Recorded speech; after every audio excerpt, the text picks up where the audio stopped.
venho de uma geração que ainda pegou o analógico, mas, né, a gente está conversando com uma galera que já é digital. E o nosso cérebro, para eu estudar bastante saúde mental, ainda não consegue acompanhar tantas telas, ainda não consegue se manter saudável com tanto uso cognitivo. Por isso que quando eu falo revolução cognitiva, é porque assim, se antes eu usava meu cérebro para tomar certos tipos de decisão, agora eu tenho que tomar decisão o tempo inteiro, né? Até para filtrar tudo que eu recebo. Então, como é que você vê, Fernando, a partir das suas pesquisas e por trabalhar onde você trabalha, essa manutenção do cérebro analógico no mundo digital? Perfeito. Excelente pergunta. Poucas lives me fizeram uma pergunta dessa e eu acho ela super importante. Estava guardando ela para você. Tem uma coisa chamada, não sei se você já ouviu falar, obesidade cerebral. E as pessoas falam que a gente precisa tratar isso com dieta de informação. Eu acho a forma mais simples e didática de explicar.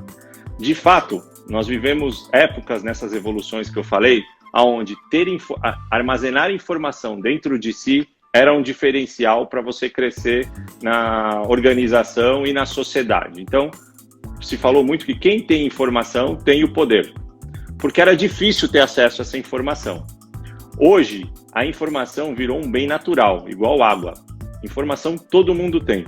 Uma criança com um celular hoje, ele tem mais acesso à informação do que o presidente Bill Clinton tinha durante o seu mandato nos Estados Unidos. Então, a crescente de informação é gigantesca.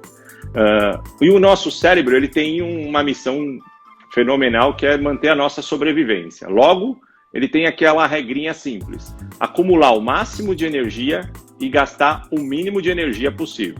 Sim. Isso vale para o nosso físico, né? Por isso que é tão difícil ir na academia e é tão gostoso comer um chocolate, mas isso vale também para o aprendizado e a retenção de informação.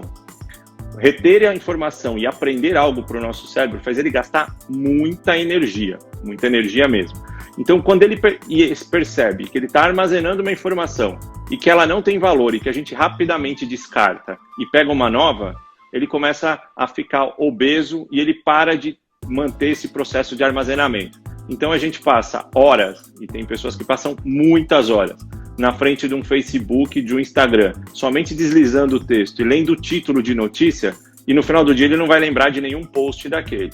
E quando essa pessoa pega um livro para ler, ela tem uma dificuldade absurda de se concentrar por 15 minutos para ler páginas.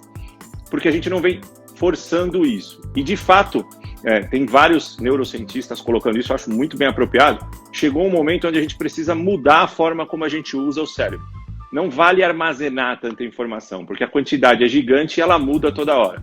Vale a gente escolher ter foco no que vai fazer, treinar o cérebro, e aí a gente precisa voltar a aprender. É uma coisa tão simples, mas a gente simplesmente esqueceu, porque a gente vem de uma geração, principalmente que tem de 20 anos para frente, onde esse processo ele era sequencial. Então, nasce, criança brinca, adolescente, jovem vai para a escola, estuda, faz faculdade, aprende, gasta o cérebro, depois tem uma carreira, não precisa mais aprender. Vai trabalhar, se aposenta e tudo bem. Agora a gente precisa trabalhar, aprender. E o cérebro realmente não estava preparado para isso. Então, nós temos um sério problema cognitivo com essa quantidade de informação. E a gente só vai perceber e saber o que está acontecendo em gerações futuras, infelizmente. Não dá para saber o impacto que uma criança tem de ter essa explosão de informação. E eu não estou dizendo aqui que eu sou contra o acesso à tecnologia, muito pelo contrário, mas o que a gente precisa entender é que a forma como a gente utiliza mudou. O cérebro, na maioria das pessoas, tem um estudo americano também de Oxford que diz que ele já entende o celular como um membro do corpo. Porque aquele telefone que a gente armazenava do pai e da mãe decorado na cabeça, a gente não sabe mais. A gente simplesmente pega o telefone e aperta. Os números de telefone estão lá. Aliás, tem gente, já aconteceu comigo, que quando me pergunta o número do meu telefone, eu preciso parar para pensar, porque nem o meu próprio número, às vezes, a gente lembra. Fica armazenado lá. E por isso que dá tanto medo quando o telefone acaba a bateria ou está longe. Não é só uma questão de FOMO e de conhecimento do que está acontecendo ao redor do mundo. É porque, de verdade, abre um alerta no nosso cérebro para falar: peraí, o telefone está longe, se eu precisar me comunicar com alguém, eu não sei o número e eu vou ter um problema. E quem perde ou é assaltado, roubado o telefone, tem um sério problema até restabelecer todos esses contatos. Então, é momento de a gente começar a mudar a forma como a gente aprende e como a gente comporta. Não tem mais valor, por isso que o impacto grande na educação, na minha opinião. Não tem mais valor eu decorar tantas fórmulas e saber de cabeça tantos processos. Tem valor eu entender o que está acontecendo na humanidade e como é que eu tomo uma decisão buscando aquela informação. É mais importante, de uma forma simples, eu saber como é que eu pesquiso no Google do que eu decorar o nome de todos os presidentes ao longo da história.